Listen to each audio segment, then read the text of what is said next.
Kelsey DeFries. You can just hit the button up there. It'll turn red when you're ready.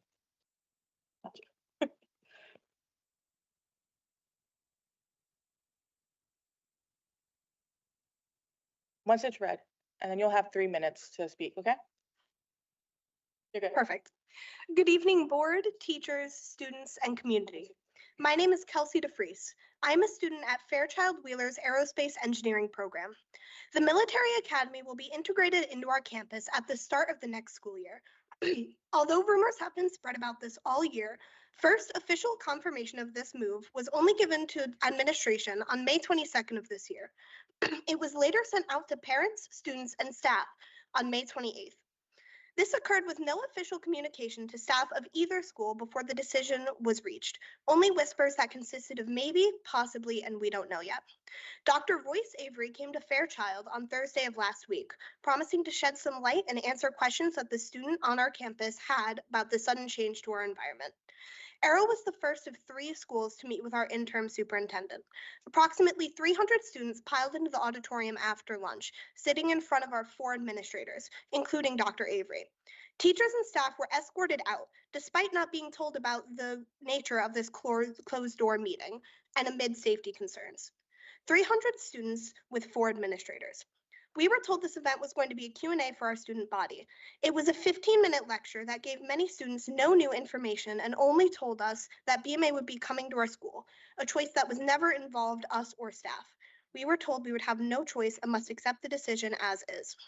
However, a true outrage happened when we were told that Dr. Avery would only accept 2 questions.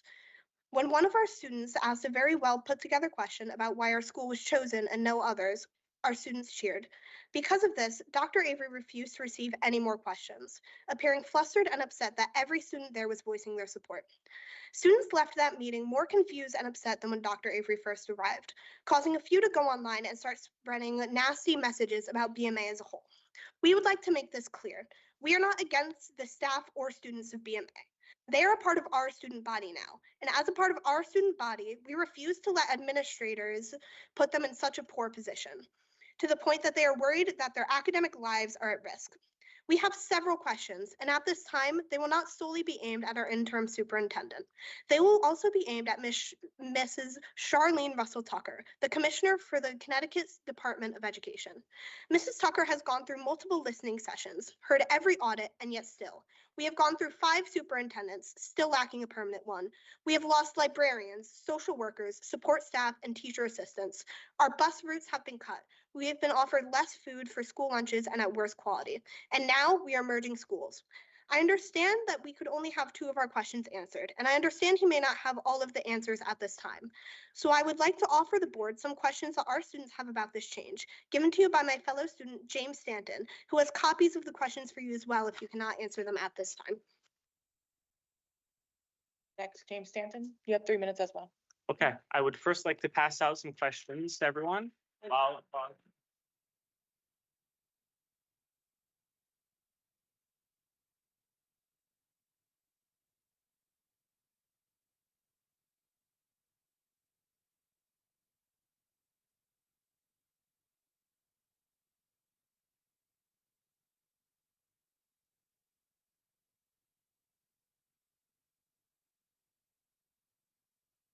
If anyone cannot answer or will not answer these questions, please just say pass so we can complete this in a timely manner.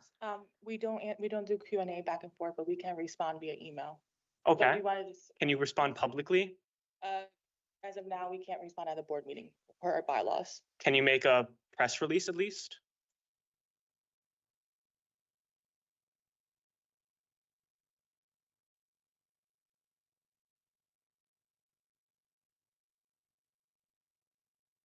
Okay, will you answer all of these questions?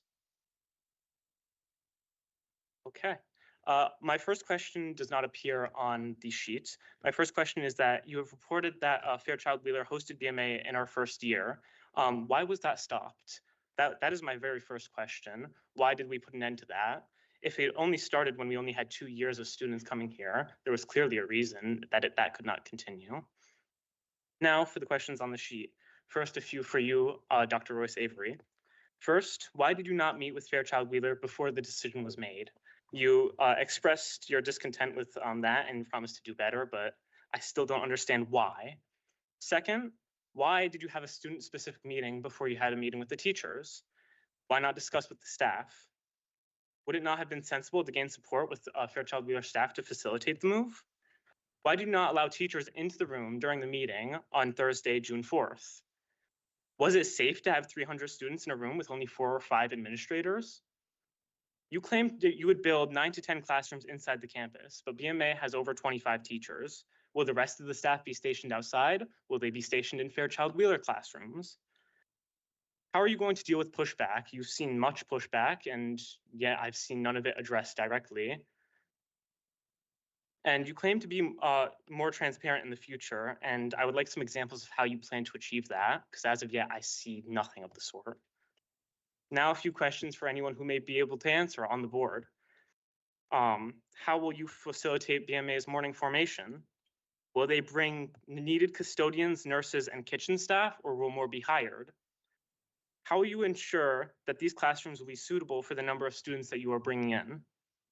If portable classrooms are brought in, where would they be? And how do these students get between the buildings and portables in just 5 minutes, as per our bell schedule? Creating such a confined learning environment is not conducive to learning. How will you ensure that this environment is even quality education? There are many concerns about that on our campus. What about the environment under and around the portables? Our campus is beautiful. It's surrounded by forest, and we take great pride in taking care of this forest as best we can. How are you going to care for the environment if you're building new buildings in and around the environment? Where will the students in portable classrooms go during emergency situations? We have the Meadow, we have Old Town Road, but even those get crowded. How will safety standards be maintained when students must leave and enter the building? I fail to see how that will be addressed. How are you supporting students through this change? I personally have never felt less supported by the Board of Ed, and I have to take my time out of my finals week to come here and speak to you guys. Were incoming families informed of this change? If they were, how did that affect recruitment numbers? And if they weren't, why weren't they? This is all the questions we have and more, but due to the time limitation, I cannot ask them all here. I hope you will all answer these in a press release publicly. If not, I understand. And I do hope that we get an answer to these questions, because so far we have no transparency. Thank you.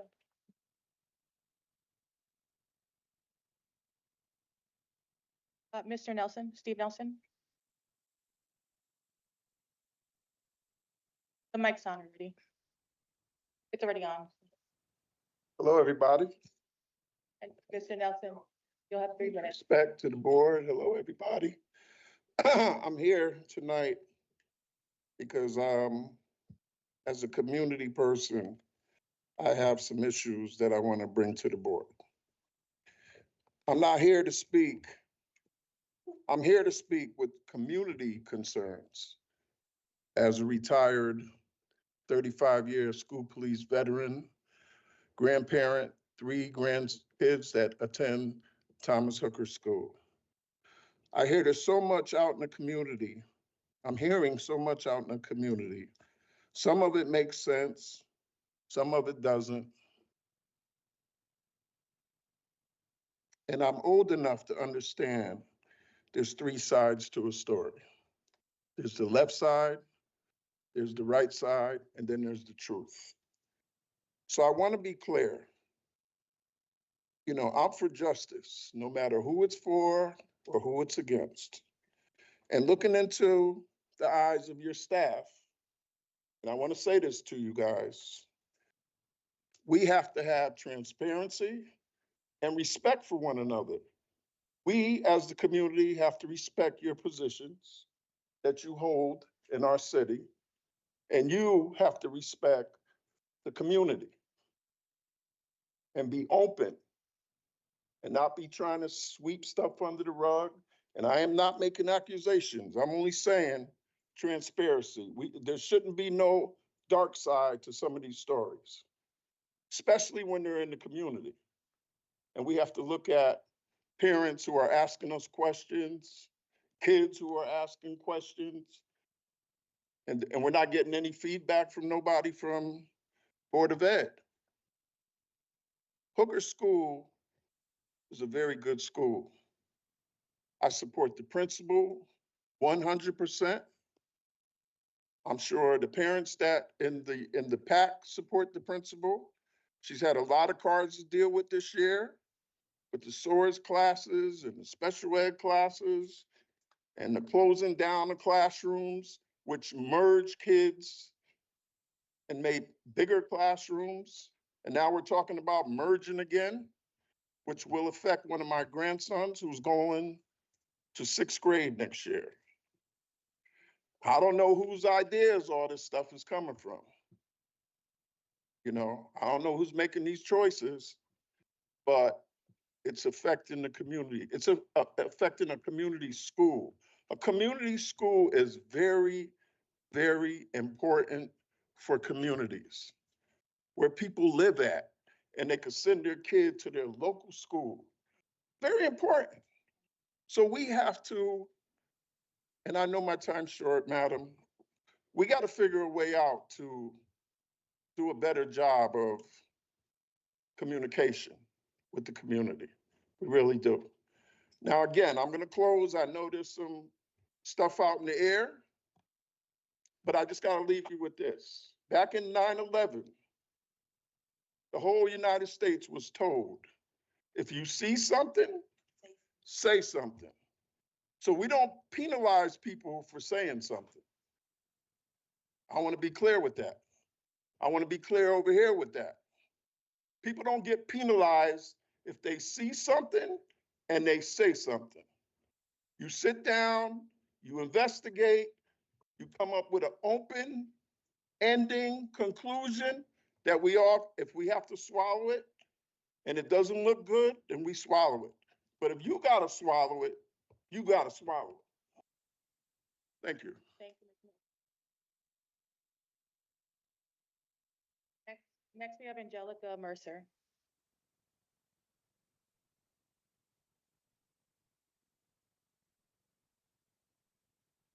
Never came to one of these meetings before and didn't know I had to, but I'm speaking as a parent and I'm speaking as a employee.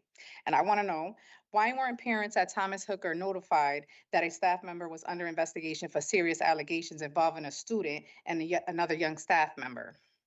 Why weren't parents notified that the teacher was using a PlayStation during educational time to distract a student from inappropriate behavior occurring in his classroom in front of him? How long had the PlayStation been present and permitted in his classroom? And was this all year? What steps were taken to ensure other students had not been affected by this teacher who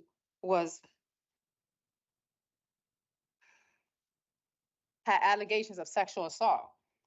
Like, as stressful as this has been, if a kid comes up to me, because 19-year-olds are kids, I have a 19-year-old, I have an 8-year-old, I have a 4-year-old. So if a 19-year-old comes and reports something that happened to her, it's very stressful and baffling to me that I went through all steps to report this and she's been harassed and I've reported that and no one's answered. Now that we're almost 30 days out, the harassment has moved on to me. And now I'm the problem. As a mother, I don't have all my kids in the same school with me, but one of them is with me. And I'm wondering what's going on in my other kids' school, because this is allowed in the school that I'm working in. And if I don't say something, who will? You're risking your job. You're risking your husband's job. That is the answer for me. This girl has suicidal thoughts, all types of things, and I'm working to get her therapy and all types of things. This little boy has not been offered any type of therapy from anyone, knowing he's been assaulted after the allegations from the teacher. So within a 3-month period, all these things is going on. What is going on in all the other schools where people are scared to talk about? Because I've talked and now all eyes on me, and now I have to look over my shoulder. And now staff members feel I can't do my job because I've reported it. I can't keep nobody safe now. I've been working for the Board of Education for 12 years. Now, because I've reported a sexual assault and a 7-year-old being neglected, I can't do my job right. To my understanding, I did more than my job.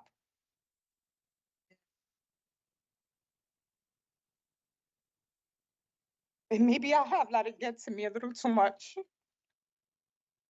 And you guys should be ashamed of yourself.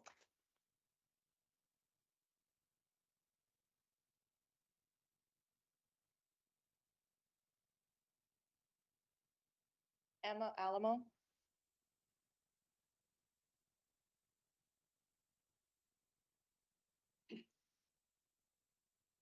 Good evening, Dr. Avery and Board of Education. I did not plan on speaking tonight, but because this is near and dear to me, I have no choice but to speak. I am speaking on behalf of Bridgeport Military Academy. And for you young people that do not know about Bridgeport Military Academy, Bridgeport Military Academy belonged with Fairchild Wheeler. Bridgeport Military Academy was part of a grant, a federal grant of $11.2 million that was given and allocated to this city so that BMA could be part of Fairchild Wheeler. They were given 1 year to be there, and then these children were displaced. They were put in St. Ambrose School. They were put in where they are now. These kids have been displaced from the very beginning, and it is not okay. This is a very, very good program. My children were part of this program. The first graduating class, Joseph Anthony Falco, went on not only to go to law school, but to be a captain in the military, and he's a Marine. He's a Marine. My other nephew, he's a Marine. He's a police officer in Washington State.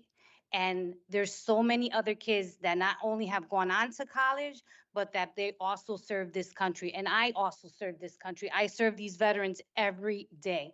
And it is not okay for these kids to be displaced any longer. They belonged in Fairchild Wheeler campus. That was their home, but they were taken out of there because the principal at the time said that they were scuffing up the floors, that their marching was inappropriate. And he was nitpicking.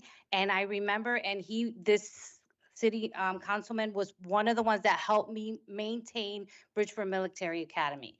And they found us another home, and then they found us another home. And I'm sorry that you guys feel the way you do, that you guys feel like you guys are being disrupted, the children of that school. But just so you know, Fairchild Wheeler is their home. That is their original home, that they were displaced, and it is not okay. I'm sorry that you guys, your questions are not being answered the way they should or the way you like, but for these children to feel unwelcome, it is not okay. It is not, because we're one city, one school, whether it's Harding High School, Bassick High School, Central High School, Bridgeport Military Academy, Fairchild Wheeler, we are one. We have to be one. We have to maintain as one school, one community for all you guys, because I stand before you, not only as a mother, but also as a graduate from the city of Bridgeport. I'm a nurse practitioner, and I came from nothing. From nothing. I was very, very poor. And look at me today because of Bridgeport. So let's do the right thing.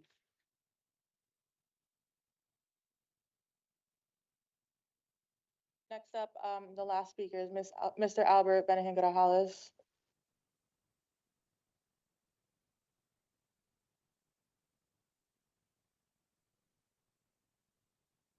Good evening, everyone. Mr. Albert Benahan Grajales. I remember when my son started Bridgeport Public School when Webster School was open. He was 5 years old and he graduated from Bassick High School. When I decided to run as a board member, the first thing I say, Bridgeport Public School, the students and parents are my priority. I'm not here like I have a title. I'm here as a parent. I have 3 boys went to Bridgeport Public School. And I call you, I want to ask you, Mr. Dr. Avery, can you please let's have another meeting with the students and parents and staff to listen to them and ask the questions? Because I know they'll have more questions, and I want them to feel like we are here to listen to them.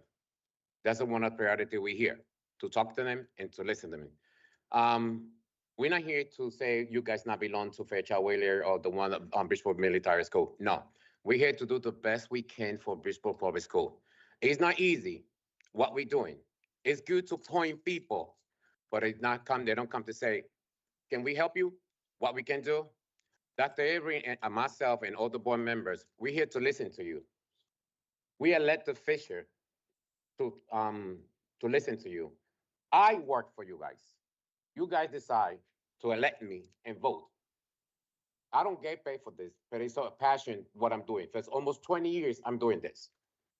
So as I will tell you, I work for you guys. I'm here to listen to you, to answer your questions, right? Maybe I don't have the answer that moment, but trust me, I will find the answer. The cabinet, Dr. Avery, and everybody know me, they know who I am. I'm not here to not ignore you. So I want you to feel, guys, we're not here for you. Yes, we are here for you. And for all Bridgeport Public School, remember, it's a 37 school, almost 20,000 students, almost 5,000 staff. You know, it's not easy what we're going through. The cabinet is not easy what we're going through. Dr. Avery, as a board member, we have to deal with a lot of things, guys, you know, but we're here to listen to you. You guys are priority. Don't think like we're going to give you behind, we're not listening to you. Trust me, as Mr. Benahan Grajali here, and as a second-term board member, be almost 20 years, I'm here to work for you. I work for you guys. And I believe my colleague, they will say the same thing. So I don't want you to feel like we ignore you guys. You know, so it's sad that people like to point and same thing. Another thing, do not listen. People talk negative stuff from outside. That's the first thing to people. When it's a negative, everybody run. When it's about positive, what Bridgeport Public School is doing, what Dr. Avery and everybody's doing, nobody say that. You have to understand for so many years, we got the city working with Bridgeport Public School. We never had that for so many years. Everybody know that. So we trying to work together as a team. But when it's about negative, You have to address the board, not the. thank you. When it's about negative, please, when you heard something, come to us. My phone is over 24/7, guys. As I said, I'll work for you guys. I'm listening to you. Thank you. Thank you.